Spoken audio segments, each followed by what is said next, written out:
كانت على المؤمنین کتاب موقوتا، بے شک نماز مسلمانوں پر فرض ہے وقت کے اندر۔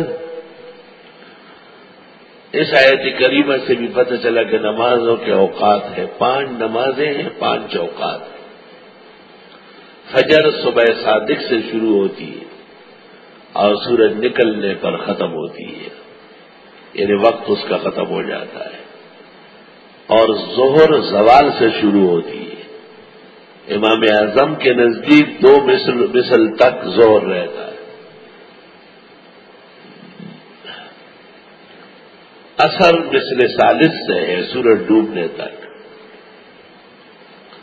اگر سورج ڈوبتے وقت بھی کوئی شخص نماز پڑھنے لگے بغیر ارادے کے، یعنی وقت کی نماز عصر یومی ہی تو صحیح ہے، بھلے 1 رکعت پڑھی اور 3 رکعت مغرب کی اذان کے بعد تب بھی اثر پڑی، اس نے قضا نہیں۔ ہاں قصدن اتنی دیر نہ کرے۔ مغرب سورج ڈوبنے سے شروع ہوتا ہے اور سواد اللیل تک ہے، اور عشاء سواد اللیل سے لے کر کے صبح صادق تک ہے۔